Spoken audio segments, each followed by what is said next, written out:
Barcelona, 9 de abril de 1981. El Agni Yoga y la precipitación kármica. Vicente. De las 16 primaveras. Leonor. Los 30, sí, porque. Vicente. Rápidamente, que esta energía es ashrámica, es una precipitación kármica, y es que las grandes desgracias, las grandes penas pasan a las personas, digamos, que somos sensibles. Porque a una persona, por muchas cosas que les pasen, si no tienen sensibilidad, sufrirá, pero no con aquella intensidad, lo que dijo Krishnamurti, interlocutor. Oye, os ruego que habléis en castellano. Vicente. Precisamente siempre hablo en castellano. Interlocutora. ¿Sabes qué pasa? Que luego escuchamos el cassette y va muy bien que vaya en castellano. Interlocutor.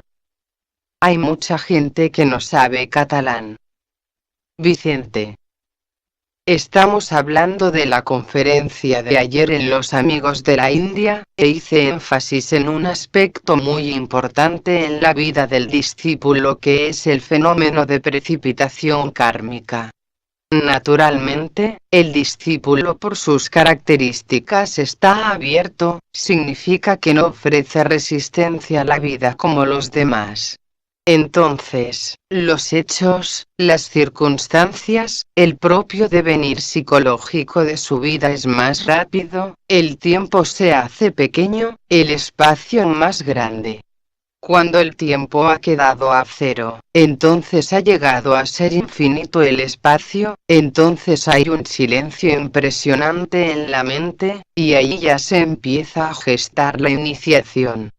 Hay que empezar por tener la mente silenciosa, y lo demás va surgiendo como consecuencia de este silencio mental, o haber vencido la soledad íntima del corazón. De esto hablaremos un día, forma parte del Agni Yoga, precisamente. Entonces, el discípulo se da cuenta de que marcha más rápidamente, a una velocidad impresionante, la velocidad de la luz de 300.000 kilómetros por segundo, no tiene nada que ver con la velocidad, digamos, del yo cuando está sumergido en el océano de la soledad, donde piensa con la mente de Dios. Él ha dejado de pensar.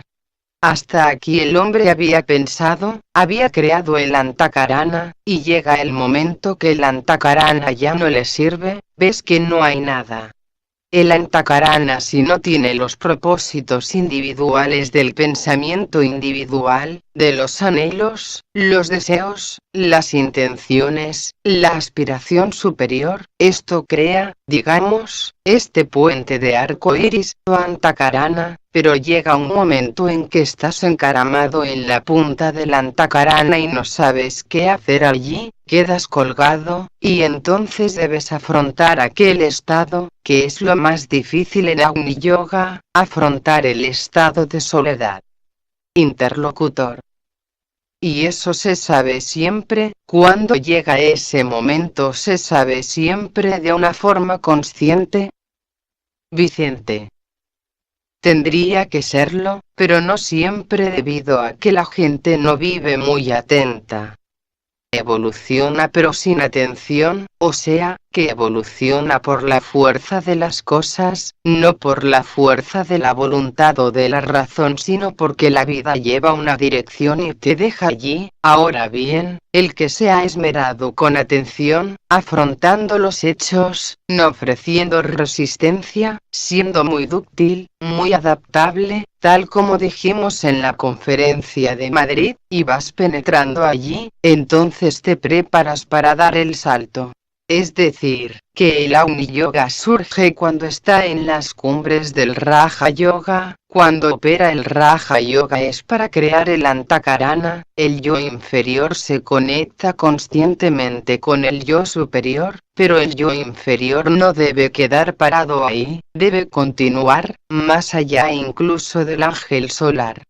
el ángel solar está solamente como punto intermedio entre el hombre inferior, que es la tríada espiritual, y llega el momento en que el hombre exige sus derechos. Además, el ángel solar exige su propia liberación. Es decir, que hasta aquí había sido el norte de la vida humana, porque el hombre estaba incapacitado para llegar rápidamente allí, además que el ángel solar es una aceleración del proceso, porque por la aceleración del proceso vino la individualización, el hombre animal se hizo hombre por un proceso de aceleración. Vinieron de Venus unas grandes entidades, como sabemos, los señores de la llama, que incrementaron el poder que había en la naturaleza, y todos los reinos se sintieron estimulados. Entonces, el hombre animal invocó, se dice técnicamente invocó, a las alturas y Dios escuchó las plegarias de los hombres animales y envió a los ángeles solares, es lo que se dice en los Upanishads, dice los Dianchoanes. Madame Blavatsky en la doctrina secreta lo dice, Dianchoan es el ángel solar. Entonces, cuando el hombre empieza a pensar por qué ha germinado en su mente el ángel solar, ha depositado el huevo áurico de la mente dentro del cerebro incipiente del hombre primitivo, entonces hay una unión de energía entre el hombre superior y el inferior, pero es tan tenue que solamente lo sabe el ángel solar. El hombre es inconsciente durante muchas vidas, cientos de vidas, de que está unido al ángel solar. Pues bien, lo que decimos Antakarana es y lo hecho consciente ya en ciertas partes del cerebro, se ha hecho luminoso, se ha hecho radioactivo, y llega hasta el punto en que el hombre se pone cara a cara con el ángel solar, lo contempla vis a vis, como se dice. Bueno, entonces viene otro aspecto, el ángel solar desde el momento en que tiene el hombre su altura él cede, porque ha llegado el momento de la cuarta iniciación en que el ángel solar destroza el cuerpo causal y retorna al nirvana, es un paso muy sutil, que hay que ver con esa sutilidad del pensamiento, con gran rapidez de reflejos psicológicos. Y en este punto es cuando el hombre ve que el Antakarana ya no le sirve, a veces no sabe ni siquiera que está en presencia del ángel solar porque es una oscuridad tan grande que no ve nada. Pero, naturalmente, ¿qué hace el individuo?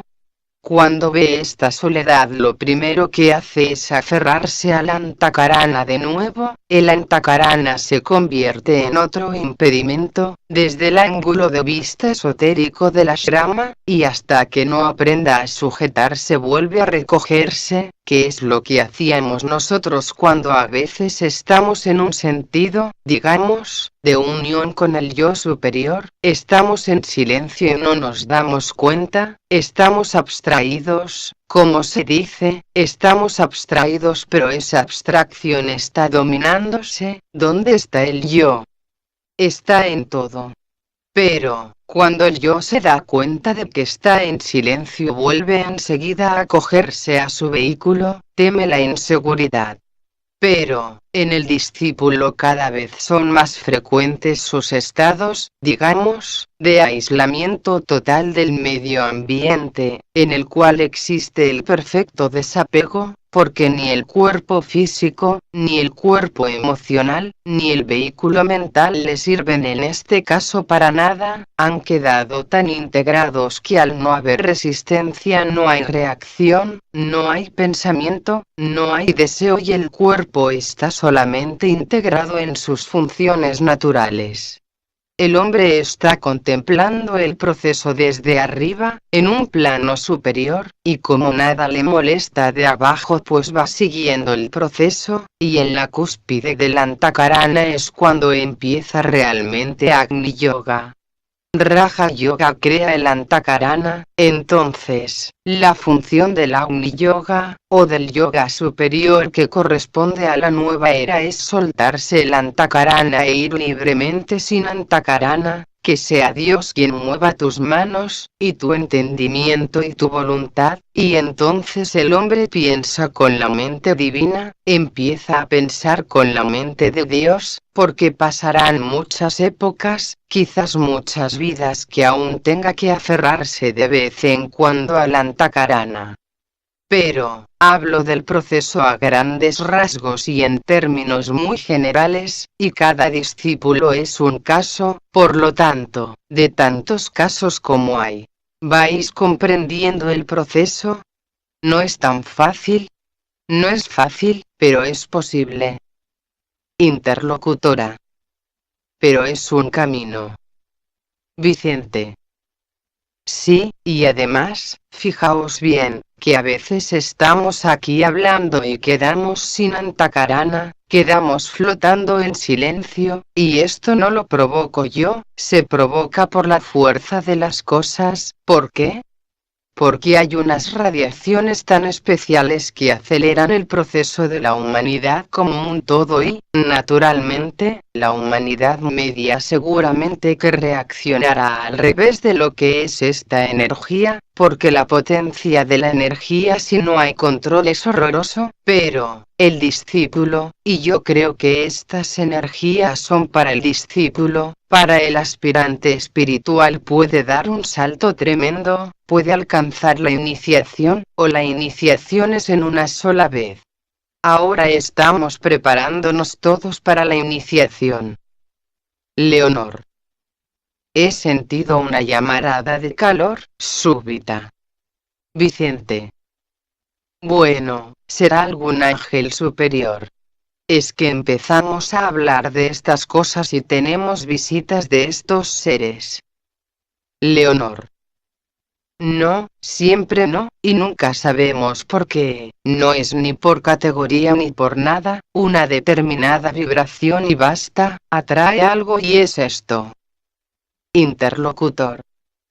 Yo me encontré con un caso hace unos 3 años atrás, que pasé una época, digamos, muy sensible, que un ruido me hacía vibrar todo el cuerpo, yo nunca me he explicado por qué motivo. Sí, puede ser sensibilidad, pero, ¿por qué? Vicente. Sí, tú eres Escorpio. Escorpio es muy sensible, entonces, cuando hay un movimiento astral en el ambiente, y hay muchos movimientos astrales llevados por entidades, llevados por ángeles, llevado en cualquier ambiente por el pensamiento o sentimiento de las personas, entonces puedes recogerlo, pero son épocas en que la persona está más abierta a las energías, a las buenas y a las malas. Leonor. De todas maneras a veces es el estado nervioso, hay que pensar también en el plano físico que también actúa, pero hay cosas que ya se ven que no son del plano físico. Interlocutor. No era del plano físico, era demasiado. Leonor. Demasiado sí, pero según cómo están los nervios hacen de antena, según cómo está el proceso físico también ayuda a hacer de antena, a captar mejor, ¿comprendes? Javier. El otro día se me ocurrió una cosa bastante interesante, pero que todavía no está cocinada, y prácticamente viene a ser lo que estábamos hablando, dice. Y Dios creó al hombre a imagen y semejanza suya, lo formó de barro, es decir, tierra, agua, y le insufló aire. Es decir, tenemos aquí los dos aspectos bien determinados del físico, del emocional y del etérico. Ahora, ¿dónde está la segunda parte? Porque esto podemos decir que sería la creación del Lemur. Pero, los señores de la llama o de la mente, ¿dónde están representados en este proceso? Vicente. No comprendo lo que quieres decir. Javier. Es decir, Dios formó a Adán de barro, tierra y agua, físico y emocional, e insufló aire en su nariz, etérico, o sea, el aire, aunque en algunos sitios se dice que es la mente en realidad es el fuego. Vicente. Bueno, pero no hay que hacer mucho caso de lo que dice la Biblia. Javier. Bueno, pero es curioso cómo muchas cosas ayudan a la analogía esotérica, aunque muy disimulada, pero aquí sería perfectamente tangible o aprehensible la idea de la creación, es decir, que de un trozo de barro, de carne, o de un ser animal, la tierra, le puso un conglomerado de sensibilidad astral, el agua, entonces se formó, tierra y agua forma barro. Vicente. Sí, pero ¿por qué no buscar el principio de la materia? Leonor. El principio de la materia es tierra. Vicente. El principio de la materia es gas, es hidrógeno, porque todo cuanto existe en la naturaleza es una congregación de átomos de hidrógeno. Entonces, cuando el átomo de hidrógeno, y de esto lo hablaré el próximo sábado, porque hay que hablar de la transmutación de los fenómenos mutantes de nuestra era, y voy a explicar cómo se produce este hecho, tratando de explicarlo esotéricamente. Entonces, el átomo de hidrógeno es gas, es aire, pero lleva un contenido de 18 anus, aunque en sánscrito. Pero, esto, cuando le quitas anus y va subiendo se va haciendo más transparente y más sutil, y entonces asciende hasta llegar al nivel más sutil del plano físico, allí es completamente éter sin modificación alguna. Entonces, cuando hablo en el libro de los ángeles del proceso de substanciación del éter, y esto haces así Vicente lo representa en una pizarra, va descendiendo este átomo sin nada, al pasar por el plano se van añadiendo estos anus, hasta llegar a los 18 del plano gaseoso, y entra ya en el plano físico como un protón y un electrón y, entonces aquí empieza la solidificación, porque la unidad de medida en química es el átomo de hidrógeno, que tiene un protón y un electrón, entonces el protón y el electrón son 9 anus positivos y 9 anus negativos, o sea, 18, entonces, una agregación de átomos de hidrógeno hace el helio, el litio, el bario, el sodio, el plomo, y todos los demás elementos hasta llegar al laurencio que tiene 103 protones, lo cual significa que tiene 103 átomos de hidrógeno en el núcleo y 103 electrones dando vueltas como planetas alrededor del sol central del protón. Bueno, entonces, como no se conocían estas cosas tan sutiles en aquellos tiempos, lo he hecho en forma alegórica. Hablan de la tierra, del barro y esas cosas, pero todo es la condensación, porque el aire condensado se convierte en agua y el agua condensada se convierte en tierra. Vemos que si condensas el agua a la temperatura cero se convierte en hielo, en sólido. Sin embargo, la pones al fuego y se convierte en vapor. El agua te demuestra los estados reales de la materia. Interlocutora. Lo que pasa, Vicente, es que esto no es la primera vez que lo has tratado, concretamente en la calle Joaquín Costa. Vicente. Y ahora tengo que tocarlo muy profundamente porque estoy hablando de la transmutación. Interlocutora. Yo descarté totalmente la teoría de lo que ha dicho él, de la Tierra y todas las... Javier. Entran los tres elementos, ¿no? El sólido, el líquido y el gaseoso. Vicente. Pero es que aquí no están todos los elementos, el oxígeno tiene tantos elementos. Javier. Simplemente era una disgregación a la noche oscura del alma en la cual el discípulo se encuentra solo ante el ángel solar, sin amigos, sin apoyo, sin maestro. Corte de sonido.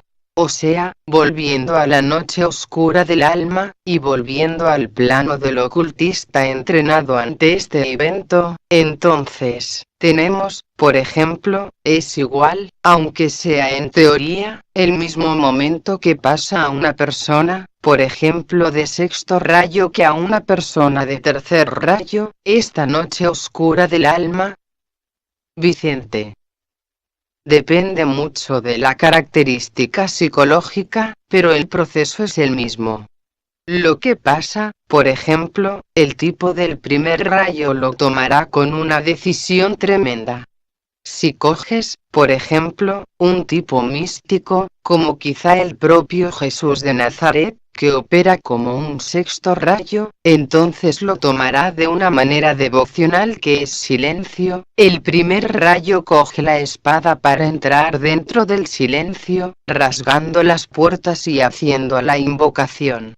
Un tipo del séptimo rayo cogerá la espada de la justicia, cogerá los ornamentos de la liturgia para penetrar allí, internamente, en un sentido de reverencia. El científico seguramente que tendrá que dejar la mente concreta, porque precisamente el científico es el mejor capacitado para prepararse para el Antakarana, pues está investigando constantemente, está atento constantemente, y va muy rápido, pero allí tendrá que dejar todas sus elucubraciones mentales, todo su afán investigador para quedar allí solo, prendido, y allí estará en forma difícil. Todos tendrán dificultades, pero hay algo que es común a todos, que es que hay que afrontar aquel silencio, que es la soledad, porque todos los rayos han creado el Antakarana. Además, como dice el tibetano, la conciencia social que ha adquirido el hombre moderno es el Antakarana de la humanidad, como un todo. Por lo tanto, el Antakarana y la cúspide del Antakarana es común a todos los discípulos. Entonces, el soltarse del Antakarana para penetrar en el gran vacío, el dejar el tiempo para penetrar en el espacio, por decirlo de una manera muy científica, exigirá siempre el mismo valor por parte del primer rayo que del séptimo rayo. Claro, demostrará una gran evolución por parte del discípulo, porque penetrar allí es la corriente iniciática, que te absorbe a tu pesar. De ahí que todos ofrecemos resistencia, y la resistencia que ofrecemos a los hechos es lo que nos incapacita esotéricamente para ir más deprisa, y claro, tenemos la precipitación por el hecho de ser discípulos, pero al propio tiempo tenemos que esta precipitación de hechos no tiene su máxima, digamos, espectacularidad dentro del corazón, o aceptación de nuestra parte por este miedo a afrontar los hechos, que es parte del proceso de enfrentar la soledad, porque una gran crisis siempre te deja solo. Naturalmente, la gente cuando se encuentra con un problema se encuentra en un momento de soledad, pero prefiere luchar con las armas de la razón y del entendimiento y no dejar que las cosas sucedan de acuerdo con la voluntad de Dios, que es la parte mística del proceso. Entonces, ofrece una resistencia constante contra el proceso de los hechos y, naturalmente, entonces los hechos tienen una tendencia de que se precipitan a cristalizarse, y es el peligro del discípulo que no se atreve a afrontar los hechos, porque la precipitación kármica que ha invocado por efecto de su evolución superior se encuentra cristalizado en el aquí y ahora por efecto de su inadaptación o su miedo a afrontar aquellos hechos. Ya puede ser un problema emocional, un problema de tipo mental, o un problema de tipo físico, una enfermedad por ejemplo. Hay que aceptar las cosas, y además el tibetano dice: no resistáis ni aun a la propia enfermedad, eso dice en la curación esotérica.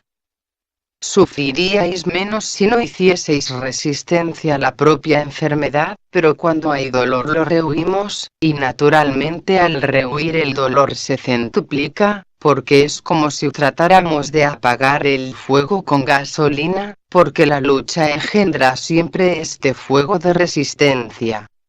Ahora bien, estamos dentro de una tercera dimensión y estamos hablando de cosas que suceden psicológicamente en la quinta dimensión, casi en el plano del alma, porque estamos hablando del discípulo, no hablamos del aspirante ni hablamos tampoco de las personas corrientes, sin menosprecio y sin afán peyorativo alguno, pero cuando estamos en ese estado sucede algo muy importante, es que la persona por primera vez se da cuenta de cuán pequeño es delante de la divinidad, porque se encuentra frenado pero al propio tiempo tiene ciertas intuiciones internas, que son las que le dan la fuerza necesaria para poder subsistir en un ambiente difícil, en las circunstancias ambientales o en el ambiente social que le ha tocado vivir. Tenemos el ejemplo de Cristo en Galilea o Giordano Bruno en Italia o Galileo también en Italia, que tuvieron que sufrir el agobio de la propia tradición existente. El proceso está aquí, que hay que afrontar los hechos. Y muchos prefirieron sacrificarse antes de renunciar a aquello que habían visto internamente como discípulos, y así a través de la historia hemos visto muchos discípulos en el campo social, que no les damos importancia y también son discípulos en los ashramas de la jerarquía, que han traído grandes movimientos sociales. Nos damos cuenta de que son discípulos dentro de un ashrama y con sus maestros respectivos, y los ponemos por encima o por debajo de esos que llamamos santos, que no son más que personas buenas, que hicieron obras buenas y que no hay que alabarlos tanto, porque una persona buena no siempre se sacrifica por los demás, y hay muchos santos que fueron buenos porque fueron santos, porque fueron muy inteligentes o porque los deificaron en los altares, pero que desde el punto de vista de la jerarquía no tienen ningún valor tan esencial, son pequeños discípulos, por decirlo de alguna manera. Pero, ahora nos encontramos en el siglo XX, casi en el siglo XXI, y hay una fuerza tremenda a nuestro alcance, que es una fuerza que nos viene de la constelación de Acuario, pero muy específicamente dice el tibetano, en escritos no publicados todavía, de que viene de una estrella específica de la constelación de Acuario, una fuerza del primer rayo que es la que promovió la destrucción del átomo, vino con fines naturalmente positivos, pero los hombres lo interpretaron mal y lo hicieron servir para fines negativos, como sabéis fue el caso de Nagasaki y de Hiroshima.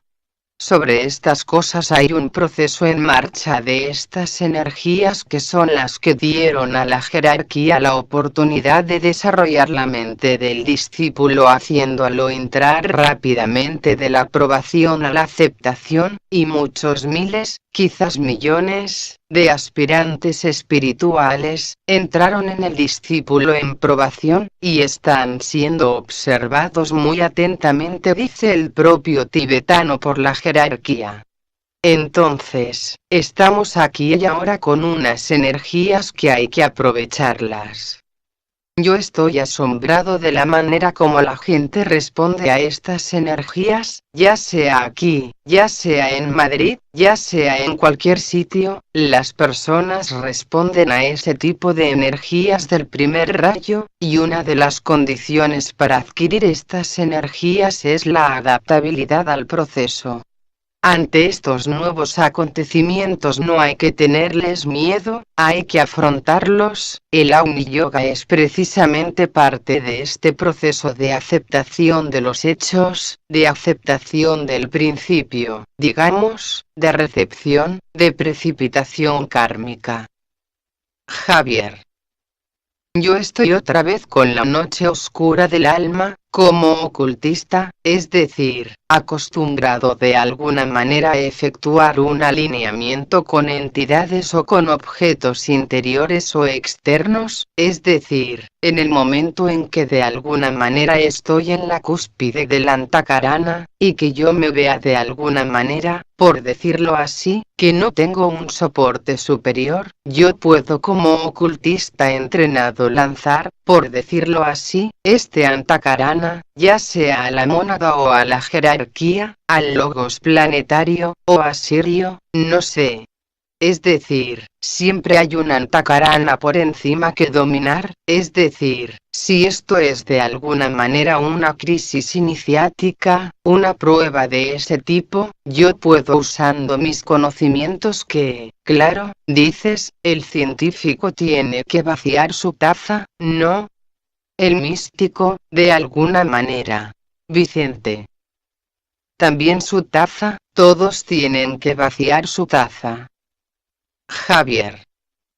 Ya, pero, el ocultista a pesar de decir, bueno, hasta aquí mis conocimientos me han ayudado, he podido sentir esta ventosa, he podido asirme a este Antakarana, ahora, a partir de ahí yo creo que el conocimiento y usando la ley de analogía, me puede servir también.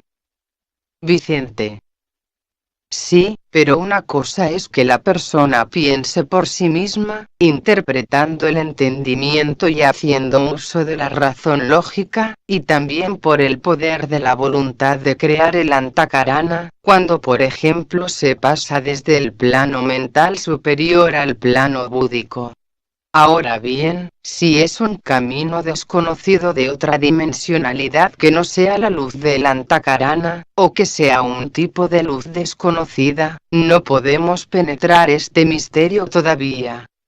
Aquí yo solamente hablo de un misterio que conduce a la tercera iniciación, no voy a pasar de aquí, no quiero hablar más de la cuarta y de la quinta, sería meterme en terrenos que desconozco, pero esto lo siento muy dentro de mí, el proceso, por lo tanto, cuando hablo de la noche oscura del alma, o de este árido y reseco desierto, o de esta tierra, digamos, yerta y sombría, porque cada religión tiene su propia interpretación de este principio de la noche oscura del alma, entonces, cuando se llega a la frontera que delimita, donde el Antakarana se ha hecho tan sensible que se ha perdido, entonces viene algo que no es el Antakarana, al menos lo que conocemos como Antakarana, entonces el hombre se encuentra solo, desguarnecido, sin poder apoyarse en nada, y entonces es cuando recibe la prueba de la tercera iniciación, de la transfiguración, porque entonces llega a un estado de amplitud del ser que entra en el plano búdico y entonces integra los tres vehículos, que es lo que sucede en el monte Tabor, como decíamos ayer, en el cual vemos los tres discípulos dormidos, debajo del monte Tabor de la conciencia, sucede dentro de la conciencia. Cristo lo da esto como un ejemplo histórico pero es místico, y además es simbólico, no tiene nada que ver con la historia del propio Cristo como ser, sino que es algo que sucede internamente, y como dijimos, Cristo siempre dramatiza psicológicamente a la humanidad, por lo tanto la humanidad a través de Cristo sabe lo que debe hacer, si lo quiere hacer. Ha venido como un instructor del mundo no para ejemplarizar un hecho histórico sino un hecho oculto que sucede dentro del ser y, por lo tanto, él lo representa aparentemente a través de su doctrina como un hecho externo pero es interno, sucede dentro de la conciencia, que es lo que el tibetano dice. Es una aventura dentro de la conciencia, y esto va para el iniciado, para el discípulo y para el aspirante espiritual, y aún para el propio maestro, y lo que viene después del maestro, porque si podemos alcanzar estas cúspides, podemos también permitirnos el lujo de hablar del logos cósmico, del logos solar, siguiendo la ley de analogía simplemente. Bueno, Entonces, cuando se encuentra uno que no tiene antakarana donde asirse, tiene que enfrentar al miedo, el terrible miedo que causa la soledad que precede al plano búdico, y cuando vas al plano mental superior, al plano búdico, aparentemente existe una cosa como el arco iris, que un color se destiñe al lado del otro, pero el hombre tiene que ir haciendo como la luz, la naranjada cuando penetra en la luz roja, tiene que ir perdiendo su tonalidad hasta convertirse en aquello que es del otro plano. Pero, si vamos a ver las cosas de una manera científica y empezamos a considerar los hechos, en el plano físico suceden a la velocidad de la luz, o sea, a 300.000 kilómetros por segundo, se explica el por qué al hacerse el tiempo más pequeño esta velocidad se centuplica en el espacio, entonces tenemos que al llegar al plano búdico la velocidad que tiene el plano búdico, las partículas eléctricas del plano búdico son tan rápidas que la mente no las puede coger y entonces se queda vacía la mente, y el miedo es aquí. El miedo que tiene el discípulo, ya sea para entrar en la iniciación, o para ver claro el proceso, es la velocidad que no puede seguir, o la soledad que no puede afrontar, o el silencio para el cual no está capacitado todavía, y entonces hay un rebote, por decirlo de alguna manera, y se vuelve a asir el antakarana que creado, que es su arma, que es por donde se transmite la inspiración que viene del plano búdico. Si no hay antakarana no puede haber intuición, o expresión concreta, pero el antakarana solo sirve desde el plano mental concreto hasta el plano mental abstracto, pasando por el alma, o por el ángel solar, por el yo superior. Entonces hay una tierra de nadie, por decirlo así, y esa tierra de nadie que no ha sido hollada por pie alguno, como dicen los textos hindúes. Solamente eres tú que debes hollarlos, y entonces sabes del misterio de la soledad, porque la soledad es un misterio. Ahora bien, no es que sea este solamente el pináculo, por ejemplo, de la soledad, este momento al que me estoy refiriendo que precede a la entrada en los primeros subplanos del plano búdico, sino que nos hemos preparado para este momento a través de todos los momentos de soledad que hemos tenido en nuestra vida. Unas veces los hemos afrontado, otras no. Pero el pasar, por ejemplo, al plano del sueño hay un momento de soledad, y no nos damos cuenta de que si no se pasa esta frontera de soledad el cuerpo astral no puede pasar al plano que le corresponde, está asido al plano físico, y el cuerpo etérico está atado al cuerpo físico también. Entonces, cada momento que entra un cuerpo en otra dimensión tiene que perder peso, tiene que afrontar la soledad, tiene que ir más deprisa, más rápido, hablando científicamente. No sé si me explico, es un poco complicado porque hay que explicar una cosa que realmente sucede en una quinta dimensión y tenemos que expresarlo con palabras que pertenecen a la segunda dimensión, porque la palabra no tiene relieve, la escuchamos con esta oreja o con la otra, no siempre la escuchamos con las dos orejas, porque depende del ángulo de vista de la persona que habla. ¿Os dais cuenta si hay complicaciones en esto? Ahora bien, hay que aplicar la analogía en todos los planos de la naturaleza, pero sí hay una cosa muy importante que todos podemos prepararnos para este momento de soledad final, afrontando los pequeños hechos cotidianos que son momentos de soledad. Un problema es una soledad, y el sufrimiento es una soledad. Ahora bien, ¿qué pasa? Cuando sufrimos buscamos el remedio, buscamos el sucedáneo, buscamos la diversión, o cuando estamos muy solos y abatidos buscamos algo que nos dé compañía. Nunca se nos ocurre afrontar la soledad o aquel sentimiento, nos vamos a la diversión o a algún sitio u otro, ¿verdad?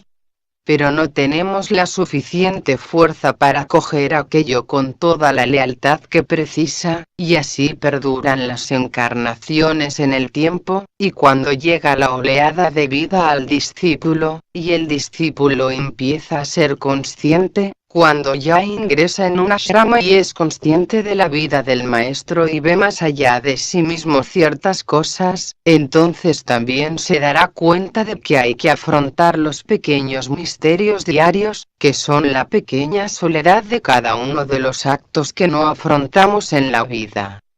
Y, claro, entonces casi de una forma que dije ayer muy sutil, que cuando la persona se encuentra muy desilusionada de todo cuanto se encuentra y que no puede afrontar la soledad, cuando se encuentra deprimido, desconcertado, entonces busca la contraparte, el sucedáneo, y se va a la meditación.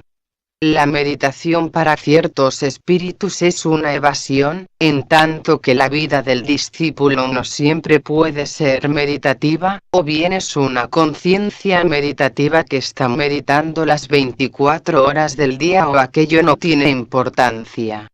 Dirás que es una luz que se abre en tu compartimento, es un relámpago de luz, es la luz en todas sus fases, por eso hago mucho énfasis en que seamos muy observadores y que estemos muy atentos, porque la verdadera meditación es la atención profunda de los hechos, y cuando hay esta grandiosidad de atención entonces la meditación es continuada, no es que no deba hacerse meditación sino que hay que prestar la misma atención a esta meditación que a los demás hechos, para que no exista una desvinculación del hecho principal que es la vida.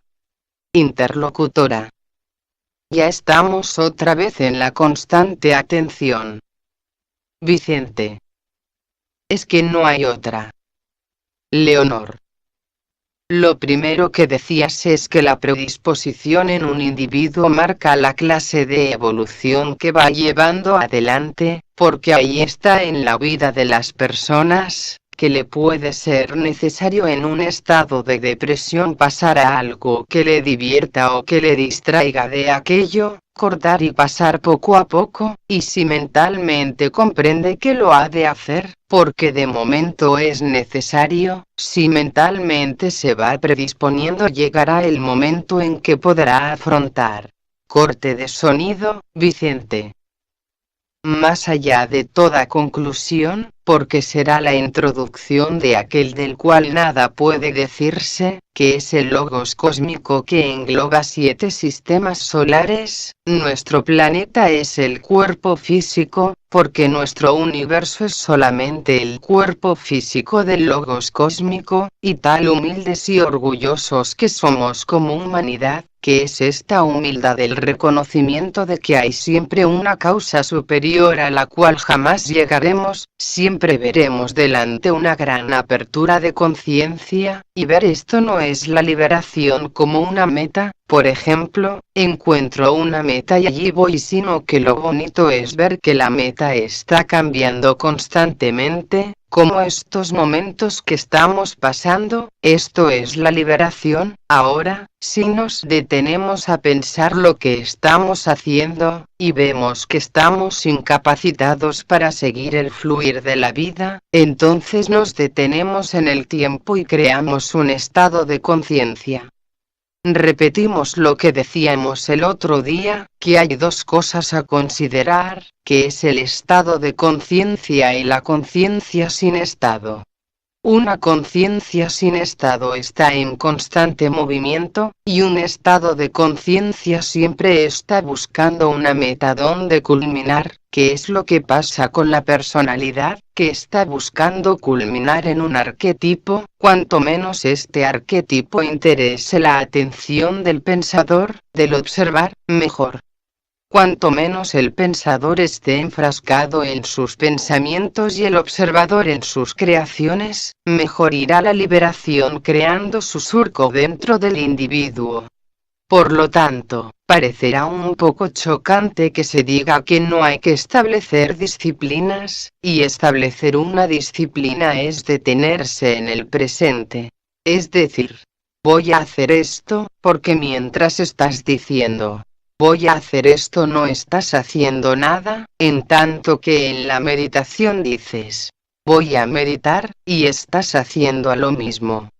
Claro que la gente está meditando, está tratando de establecer un vínculo con el yo superior. Yo digo sí, sí, pero les digo de qué creen que les hablo a ustedes, de un estado de conciencia o de la liberación. ¿Entienden? Si quieren que definamos un estado de conciencia, ustedes están perdiendo el tiempo. Ahora que ustedes me digan que están buscando la liberación, les diré que están perdiendo el tiempo, porque la liberación no es algo que funciona como una meta, y el yo superior y el ángel solar, pero me doy cuenta de que cuanto menos hago conciencia del ángel solar, más el ángel solar está haciendo conciencia de mí. Ahí está la gracia. Es decir, tú tienes que estar solamente observando, primeramente observando, divinamente silencioso, y divinamente divertido como hacemos nosotros, porque cuando estamos divertidos no pensamos en el yo. Fijaos bien del por qué después de una buena meditación conviene un explaye de la conciencia, que nadie se crea que esto es una limitación, es la continuidad de un estado de conciencia. La prueba es que os sentiréis cada día más bien, porque quizás por primera vez veis que todo es una participación consciente de algo que se está realizando más allá de nosotros mismos, y como que no creamos ninguna meta, no creamos ninguna estratificación de nuestro estado de conciencia, hay una liberación. Y naturalmente, como esto es la liberación de la personalidad, lo cual implica que es la liberación del karma, forzosamente hay un avance tremendo que significa para el logos planetario, que encuentra colaboradores en cadena, personas que están realmente siguiendo este movimiento interno de la vida sin crear paralizaciones en su movimiento, en su fluir. Es decir, que no hay que tener disciplinas, sería tonto, solamente que la persona que se disciplina se busca un objetivo, sino, ¿para qué sirve la disciplina? Interlocutora. Perdona Vicente, pero cuando uno quiere imponerse una disciplina, yo creo que también cae en el error, entonces ahí tiene que entrar el discernimiento que muchas veces hablamos, ¿no? De que yo no hago esto porque creo que esto otro es mejor para acoplar mi forma de vida, como yo quiero vivirlo, y esto no entra dentro del sendero, por decirlo de alguna manera. Entonces, eso no es una disciplina, eso es un querer hacer las cosas mejor. Yo entiendo por disciplina, como lo han explicado siempre, que es imponerse una cosa, ahora hago esto, ahora hago esta otra cosa, o sea, es con un sentido de sacrificio. Vicente. Por eso una disciplina es una meta definida, porque primero es una disciplina porque llevamos un peso kármico de muchos siglos, porque yo he sido el primero que he dicho que tenemos el mundo lleno de egregores creados en la época Lemur, el cáncer proviene de la raza hablante, de las grandes tensiones hablantes al final de la quinta subraza hablante, y todavía está aquí el cáncer, y no se puede hallar la curación porque no es nada objetivo, es un estado de conciencia en el plano psíquico, o es un egregor, como queráis llamarle. Interlocutora. Entonces, paga karma la persona que tiene cáncer. También es una forma de quemar un karma. Vicente. Naturalmente. Interlocutora. Pero también de que es un karma creado en el pasado, necesitas coger ese cáncer para quemar eso. Vicente. Exacto. Si la persona en el pasado ha creado tensiones, es el karma de la sociedad. Interlocutora. O sea, si las tenemos ahora esas tensiones. Vicente. Exacto, Por eso hablo de distensión constantemente, porque es la única manera de no crear karma. Una mente distendida no puede crear karma. Una mente en tensión forzosamente está creando una atmósfera enrarecida que tiene como virtualidad crear egregores negativos, naturalmente, y si ha creado un egregor negativo en el pasado en forma de cáncer, que nace de las vibraciones violentas, de las tensiones y del miedo de la persona, forzosamente tiene que pagar las consecuencias. El mal que tiene es que ha de adaptarse a las circunstancias y, por lo tanto, hay cáncer en las personas precisamente porque hay aquellos ramalazos kármicos que unen las tensiones que provocó en el pasado, psicológicamente hablando, y la creación de este gran elemental que se llama enfermedad cáncer, y está en el mundo psíquico. En mi segundo libro hablo de esa entidad, y naturalmente, ¿por qué pudimos hacer mucha cosa por María Carmen? Porque no tratamos la enfermedad en sí sino la causa productora, no los hechos externos sino la causa productora, y se fue alargando en el tiempo este proceso sin crear dolor. Lógicamente el dolor era la consecuencia kármica. Si se evitaba el dolor es que luchábamos contra la causa, significa también que llegamos allí sobre la causa del cáncer. Marchó, bien, se fue de viaje, está por ahí, por lo tanto, solo tiene importancia desde el punto de vista de la forma o de la vida. Se ha extinguido una forma pero la vida continúa, con su conciencia y con la integridad de sus funciones psicológicas, avivadas por el no tener el impedimento de un cuerpo físico que no podía apenas ya soportar. Hay que ser muy consecuente en estas cosas, y por ejemplo cuando el tibetano está hablando de formar grupos de curación él sabe lo que se dice, porque si tenemos en cuenta lo que dijeron los teósofos del pasado de que el karma es algo que está establecido y que no se puede usar porque es kármico, es el karma, es el karma. Pero, ¿karma qué? Eres tú proyectado en el tiempo, y si tú proyectado en el tiempo creas karma, tú en el tiempo puedes liberar el karma también. ¿Y por qué mañana? Ahora. Leonor. Aquí hay una cosa muy importante en esto de los grupos de curación, porque resulta que todos pensamos en el karma individual, pero hay un karma colectivo, esto que estabas hablando de lo que está hecho ya por los egregores a través de las acciones de miles de generaciones.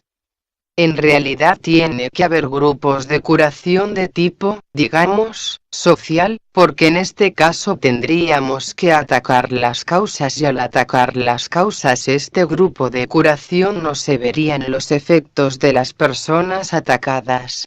Luego habría de haber otro grupo de curadores, médicos o no médicos, que ataje los efectos. En este caso es cuando puede haber las grandes decepciones de las personas que buscan el resultado inmediato en el cuerpo físico de sus familiares o sus amistades. En este caso no sirven los mismos curadores, los curadores que pueden atacar las causas, e ir limpiando la atmósfera para que generaciones venideras encuentren otras, si encontrarán otras clases de enfermedades quizá más horribles, otras nuevas. Se teme mucho por la locura más que ahora, el cerebro se hace trabajar mucho en muy diversos aspectos y repercute en el sistema nervioso.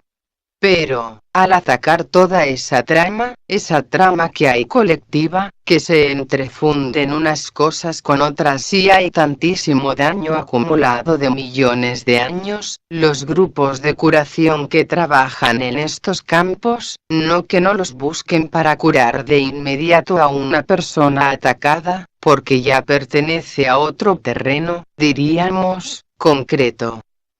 y cuando la evolución de una gran cantidad de seres permite que venga la influencia, digamos, en mentalidades que puedan encontrar las soluciones hasta cierto punto, este otro grupo encontrará estos adeptos, los encontrará en el momento en que la humanidad tenga un mayor poder de llamada, aquello de que llamad y se os abrirá, pedid y se os dará, pues cuantos más llamen, más grupos.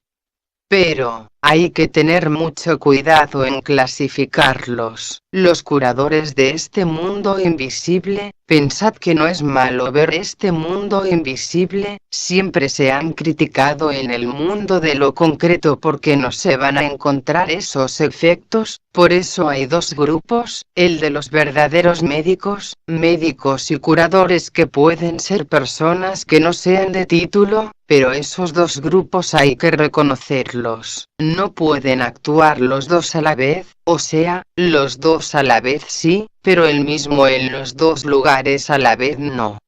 Difícilmente la persona que tiene en su interior facultades desarrolladas para poder penetrar en estos mundos, muchísimas veces poca cosa puede hacer en el campo concreto, se ha de producir una mutación, y difícilmente cuando una cosa está muy apoderada, ¿verdad? Esto ya pertenece al otro grupo que tiene que evitar que llegue a ciertos estados, porque ya se encuentran las medicinas adecuadas para aquel estado de cosas, pero hay que primero limpiar porque si no aquello se va acumulando como el polvo que se va acumulando en las alturas y tarde o temprano caerá abajo, al suelo, y hay que llegar a las alturas para que no caiga. Yo creo que hay que hablar mucho sobre los grupos de curación. Yo he conocido hablando con muchas personas y no he visto que comprendan esto de qué grupo de curadores hay que formar. Todo el mundo quiere curar y se puede aliviar, pero hay que atacar esa causa, y para esto ha de haber grupos de curadores. También hay que ir con cuidado para que no haya grupos de curadores que se digan que ellos atacan las causas y no hagan nada. En fin, esto queda para la responsabilidad y la pureza de cada uno, que se hagan responsables, ¿no? Javier. Nosotros también cuando formamos individualmente o colectivamente un grupo de curadores estamos haciendo a los planos más o menos psíquicos a través de las energías que derramamos y atraemos por la meditación. Entonces, hay meditaciones ligadas concretamente a la curación de alguna enfermedad de algún pariente, un amigo, etc. Y también hay otro tipo de curación que, por decirlo así, vas extendiendo en círculos. Es decir, la curación llega a un momento que, al menos la limpieza a través de este fuego llega a nivel planetario. Leonor. Sí, claro que llega, pero no es el mismo individuo el que puede hacer muchas veces estas cosas. Vicente. Entonces, tiene razón el maestro tibetano cuando dice en Discipulado de la Nueva Era que hay que buscar un grupo de curadores para atacar las causas del mal. No habla de las causas como algo diferente a los egregores. Hemos comprendido a través del tiempo, quizá por propia experiencia, habla con cierta propiedad de los egregores. Bien, entonces la base es esta: cuando el mal está presente es difícil de controlarlo en nosotros sus efectos. Estos efectos continúan porque existe una perpetuación kármica de situaciones y esto, naturalmente, pertenece a la propia persona individualmente o como grupo de remediar estas situaciones.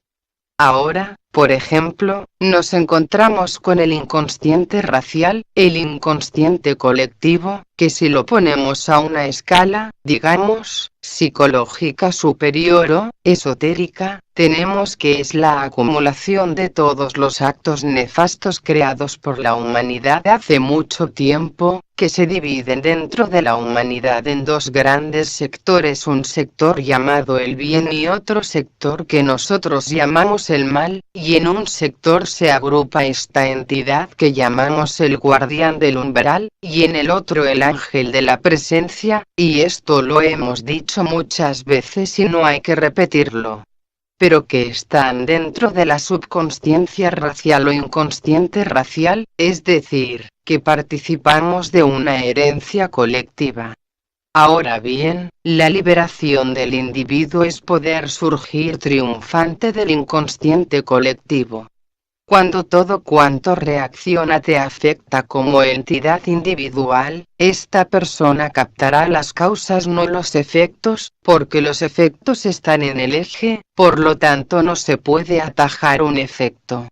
Se pueden prever causas a través de la educación, que también lo hemos dicho, a través de una educación social, promoviendo que la gente sea más amable, no sea tan dura, tan cruel, tan inhumana como lo es en el presente.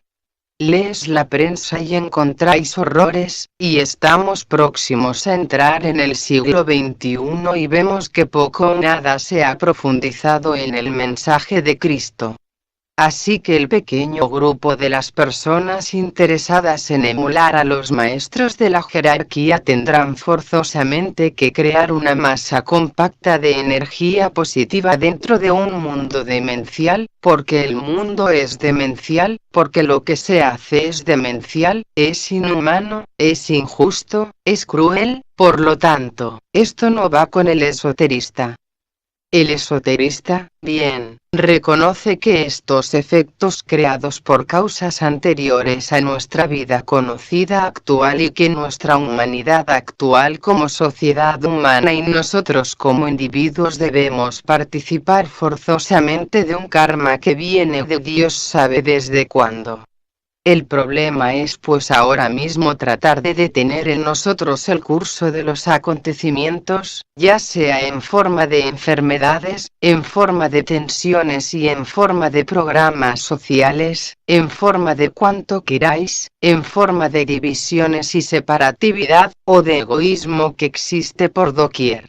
Y ahora en estos momentos es una batalla que estamos tratando de poner nuestras armas en la lucha, y todo esto que está sucediendo ahora es en parte primero, que hay una constelación que ahora es muy potente, una estrella de la constelación de Acuario de un gran poder, nos dice el maestro tibetano que envía una serie de energías del primer rayo que igual pueden destruir, que pueden crear una nueva sociedad. Entonces, el tibetano dice cuál será, digamos, la actitud del discípulo mundial. No voy a hablar de la gente común, la masa al maestro tibetano y al propio individuo le interesa. Ahora, el grupo de discípulos mundiales sí que interesa al maestro tibetano y a la jerarquía, cómo trabajan, cómo pueden trabajar, cómo pueden extenderse individualmente y como grupo para crear una atmósfera que pueda recoger parte de esta tremenda energía del primer rayo y canalizarla para fines correctos. Todo el trabajo de disciplina, todo el trabajo de la escuela arcana sobre los estudiantes es preparar el cáliz, es decir, unir los vehículos de aproximación a la verdad, o sea, el cuerpo físico, que ya no es un principio porque fue ya completamente tratado, establecido y moldeado en la época Lemur. Por más que nos esforcemos no nos saldrá ningún miembro de más, por lo tanto, está trascendido ya no es un principio. Ahora bien, lo que es un principio todavía es el cuerpo emocional. ¿Por qué? Porque el hombre no lo ha trascendido todavía. Al contrario, la humanidad es completamente emocional, y solamente se nos dice que dentro de la humanidad hay un 5% de personas mentales. Cuando el maestro tibetano hace esta revelación vemos que hay más agua que tierra. Por lo tanto, en la proporción que hay más agua que tierra hay más mundo emocional y menos mundo mental, y menos mundo físico. Así que el desafío está latente, pero hay que expresarlo tal como dice el maestro. Podemos realizar lo que no pudo ni supo realizar el discípulo mundial de la era pasada. Con la guerra del 1914 al 1918 fracasó el discípulo mundial, porque, primero, se forma en el plano mental, y como que allí no se pudo dominar la separatividad, sobrevino la guerra como una explosión de energía negativa. Sobrevino después otro estado de cosas, vino el nazismo y el fascismo en Italia, y lo que estaba trabajando esto es la misma fuerza engendrada en el pasado que no fue totalmente eliminada. Entonces, el maestro dice: ¿seréis capaces de vencer en esta lucha contra las fuerzas del mal? Y hay que entender bien el significado, porque solamente puede triunfar del mal el bien, al menos establecer un equilibrio de funciones en el cual no exista separatividad ni exista la guerra. Fracasó el discípulo mundial en el 1914, en la guerra de 1914, y en la guerra que terminó en el 1945, que según dice él mismo en sus escritos es la continuación de la misma guerra, y lo que existe ahora y después del 1945, fijaos bien cuántas guerras han habido, locales y totales. Existen todavía hoy día, existen el poder de las minorías raciales. Aún todavía estando en América, en el año 1967, había un departamento para negros y otro para blancos, y no puedes pasar de departamento porque te lo priva el mismo rector. Una peluquería, blancos white, o negros black. Vas a una escuela, en Atlanta mismo, no puedes entrar en una escuela de blancos si eres negro, y los blancos no irán a una de negros, por supuesto. Y es lo que pasa en Rhodesia y en África del Sur con el apartheid, ya lo sabéis. Por lo tanto, a pesar de que somos civilizados en apariencia, somos los mismos hombres no domesticados todavía de la prehistoria, y ahí está el problema que enfrenta la jerarquía de la tremenda crisis que se avecina, que es la iniciación del logos planetario, pendiente de esta crisis mundial. Entonces siempre está diciendo: ¿qué haréis vosotros, discípulos mundiales?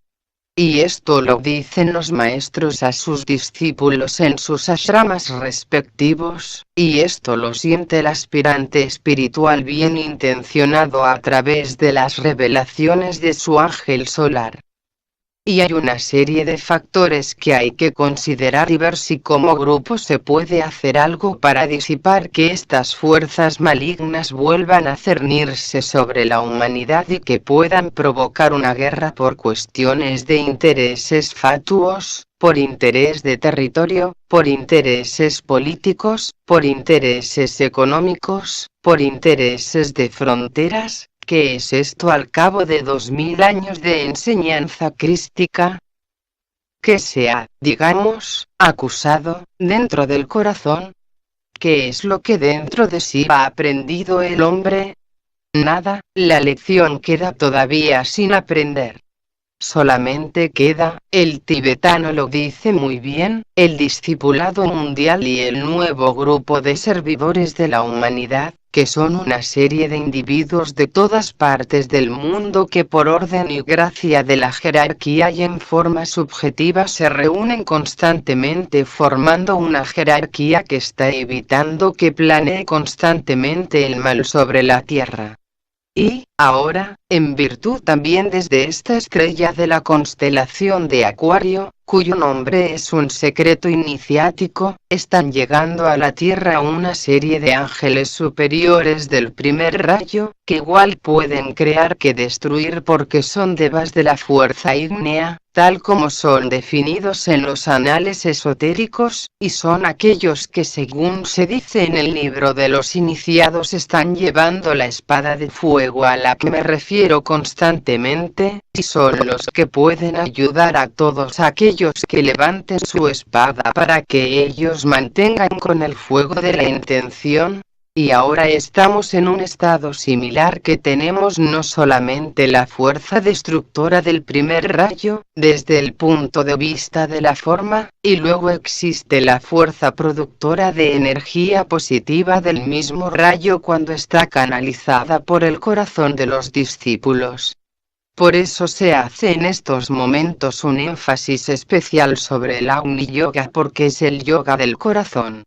El corazón hasta aquí era un órgano, ahora es la sede de la vida espiritual, y hay que reconocerlo así, y que toda la sabiduría surge del corazón y no de la mente.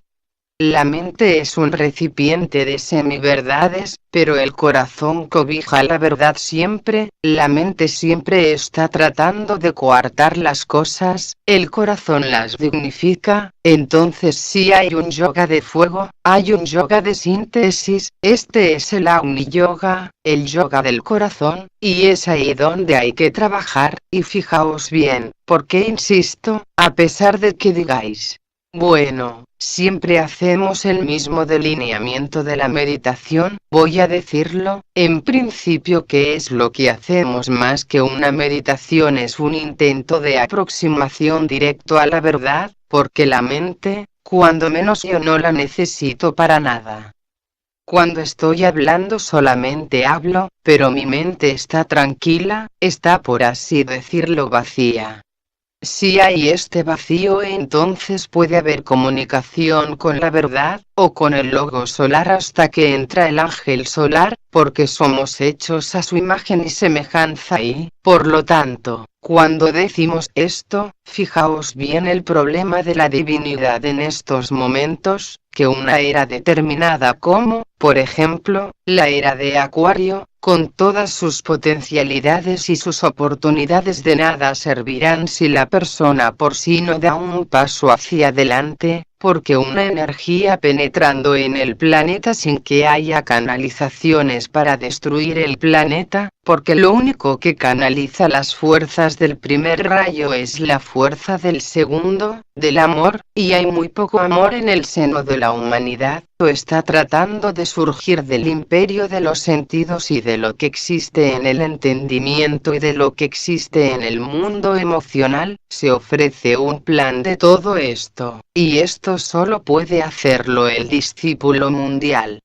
Y el maestro tibetano habla mucho del Agni Yoga, del yoga de fuego, del yoga de síntesis.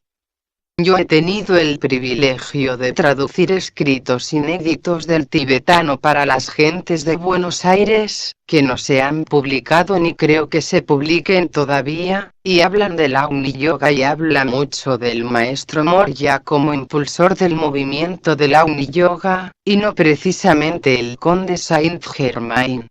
El conde de Saint-Germain tiene otra misión, que es la misión de unificar 5 rayos en uno, porque la magia es la unificación de todos los rayos, se puede decir del séptimo rayo. El séptimo rayo es la expresión sintética del primer rayo cuando el primer rayo se hace objetivo, y si hay liberación a través de la magia el séptimo se convierte en el primero, siempre, y el segundo en el sexto y el tercero en el quinto y el cuarto siempre es el eje de la evolución. De ahí que el eje de la evolución es el cuarto rayo, la cuarta raza, el cuaternario en el hombre, los 4 señores del karma que están dirigiendo el equilibrio del universo. Y todo cuanto sea 4, por ejemplo, el cuarto reino, el reino humano, veréis que está siempre relacionado con el centro de la evolución. Cuando la persona reconoce que es el centro de la evolución se dará cuenta de su responsabilidad, pero tiene que conocer bien a fondo el proceso. Pero, esto es algo que se puede explicar en palabras y se puede comprender incluso a través de la analogía, sabiendo que la analogía es el privilegio de los universos del segundo rayo.